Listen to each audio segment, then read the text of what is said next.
Good evening.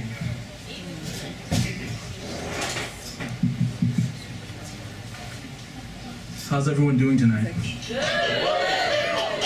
That's nice. That's very nice.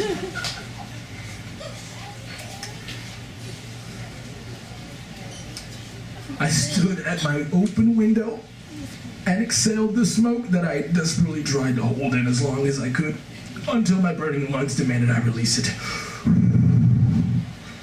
I watched the dancing silvery cloud quickly dissipate, and a slight sadness came over me, knowing that I had just finished the last of my weed. With my buddy/dealer Craig out of town, it'd be a whole week before I would be able to replenish my stash. All of a sudden, the door of my room swung open, scaring the hell out of me and momentarily pulling me out of my high. It was my mom. And even though she knew I smoked, I instinctively jammed my pipe into my pocket.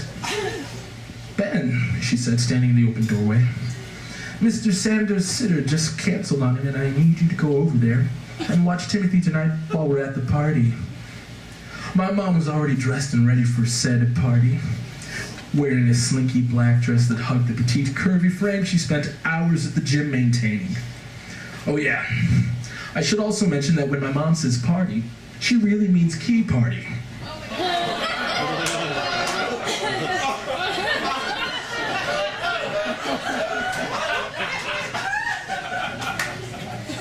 For those of you who don't know, that's a party where at the end of the night, you pick a set of keys out of a bowl and go home with whomever they belong and have sex with them.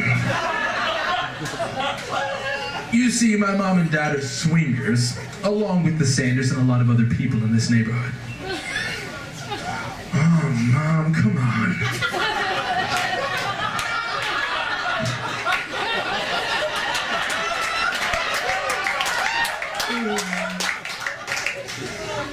I said, slowly pouring the words from my stoned mind to my mouth.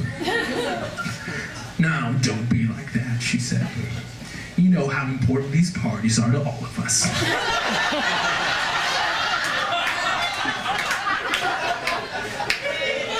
"It'll just be a few hours and it doesn't look like you're doing anything that important up here. Besides, you know you could use the money." She was right about that. Since I'd quit my job at the convenience store after only half a shift, I'd been leeching off my parents and could definitely use some cash of my own. Plus, the Sanders were pretty loaded, so they'd probably pay well, and I knew for a fact that Mr. Sanders was a huge stoner. Maybe he could spot me some weed until Craig got back in town. "Sure, Mom," I said with reluctance. "I'll do it." I rode my bike the 2 blocks over to the Sanders house, enjoying the cool night breeze on my face, relishing the remainder of my stoniness. I pulled up to the house and leaned my bike against the side of the garage, just as Miss Sanders opened the front door to greet me. "Ben, honey, thank you so much for doing this last minute. We really appreciate it." "It's no problem," I said, walking past her into the house. Mr. Sanders was looking in the mirror in the hallway, straightening his tie and sucking in his cheeks, trying to make his best male model face. As he shook my hand, I could smell the marijuana cloud still lingering around him. He must have just freshly smoked before I'd gotten there. "Timothy has already eaten, put his PJs on, and is in his room watching cartoons," said Miss Sanders. "I doubt he'll be awake much longer, so he shouldn't be any trouble. Feel free to help yourself to anything in the fridge. We'll be home late." "There's quite a few beers in there, too," added Mr. Sanders. "If a couple are missing, I'm sure I wouldn't notice." "Have a good night, and thanks again." Mr. Sanders winked as he closed the door behind him, leaving me alone, and entrusted me with the safety and well-being of their child. I made my way down the hall into Timothy's room and slowly opened his door. The poor kid was conked out already and drooling all over a SpongeBob pillow, while the same characters danced and sang ridiculously on his massive flat-screen TV. I shut the door quietly and returned to the kitchen. I've had to sit for Timothy before, and he's always been a good kid. "This is gonna be a cakewalk," I said to myself as I grabbed a beer from the fridge and took it to the living room. I sat there for the next few hours flipping through various reality shows, not really paying attention to any of them in particular. Before I knew it, I was on my 5th beer and started feeling a slight craving creep up within me to want to get stoned again. The beers helped, sure, but I really wanted to sample some of the good stuff that I knew Mr. Sanders had. The next thing that I decided to do would turn out to be the worst decision I've ever made in my young life. I decided I would take a stroll through the Sanders bedroom to see if I just might accidentally happen upon the hidden stash.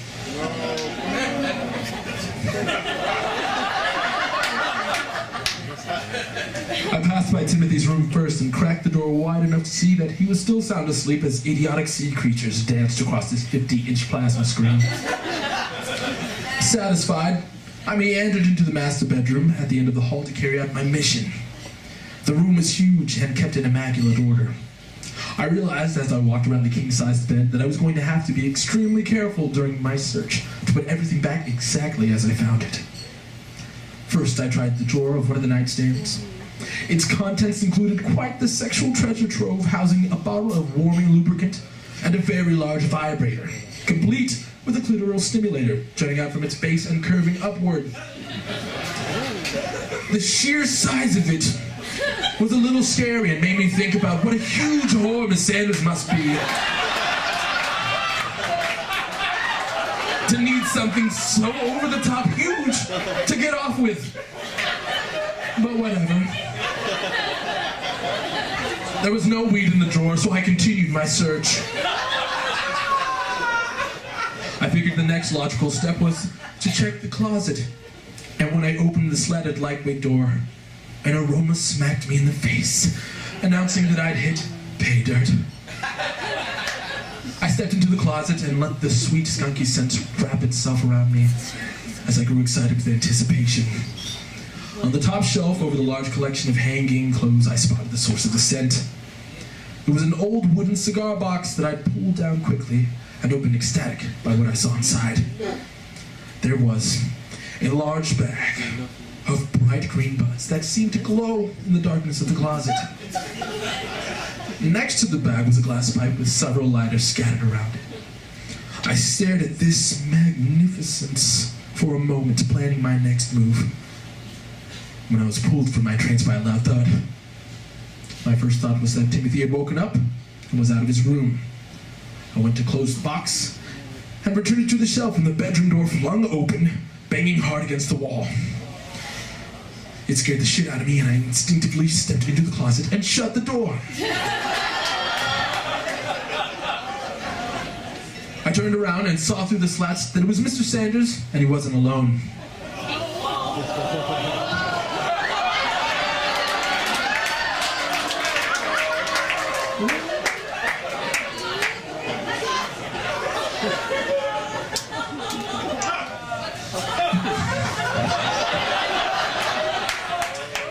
The party must already be over, and Mr. Sanders was now home with his date for the evening.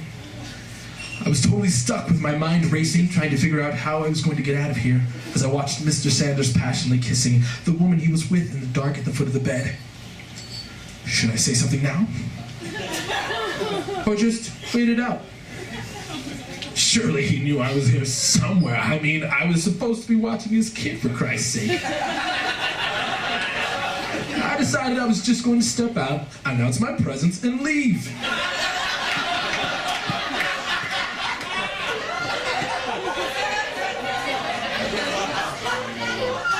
I could deal with the consequences later, and chances were he'd be too embarrassed to be mad at me anyway. Just as I was about to step out of the closet, the woman he was with moved into the light, and my heart sank. It was my mom.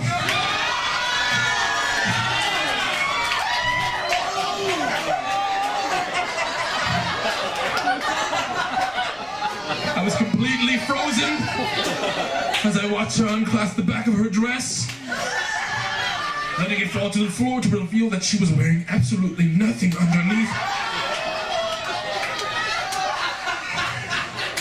Mr. Sanders flung my now naked mother onto the bed as he tore his own clothes off and proceeded to mount her.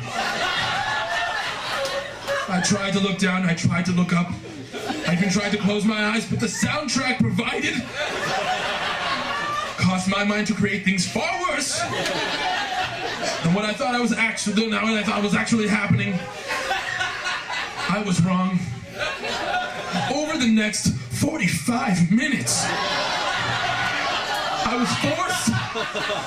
was forced to watch Mr. Sanders and my mom engage in multi-position coitus.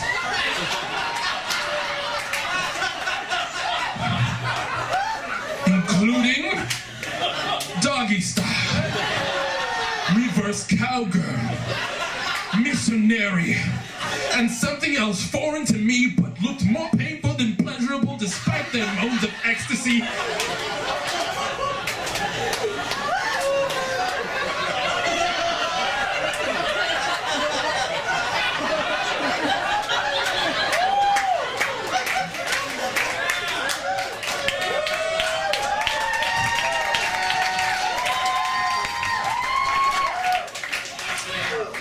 I had no idea my mom was that flexible.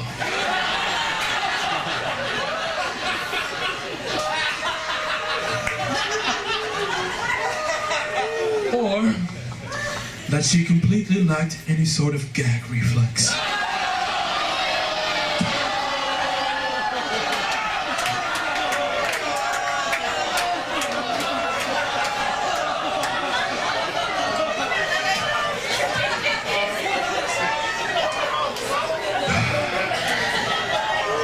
After what seemed like an eternity, my mother wiped Mr. Sanders' big finish from her chest with a pillowcase as he stood up and threw on his boxers. That was incredible, as always, he said. Now, how about we relax a little?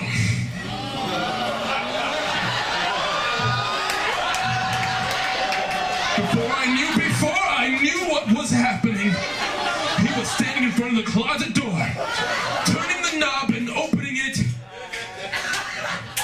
He jumped back and let out a shrill, woman-like squeal when he saw me inside.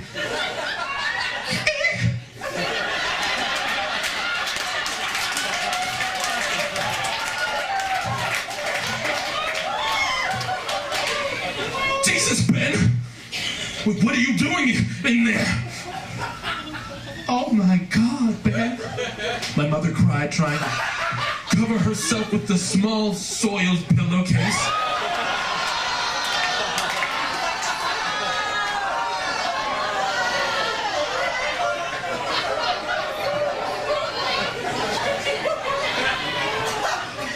I opened my mouth to say something, but instead vomited directly into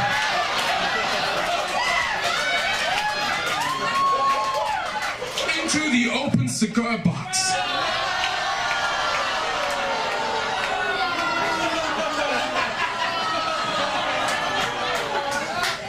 Ruining a few $100s worth of great weed. When I had thoroughly emptied the contents of my stomach, I handed the vomit-filled box to Mr. Sanders and shuffled past the bed out of the room. Just as I got to the door, I wiped my mouth on the back of my hand and turned to my mom. See you at home.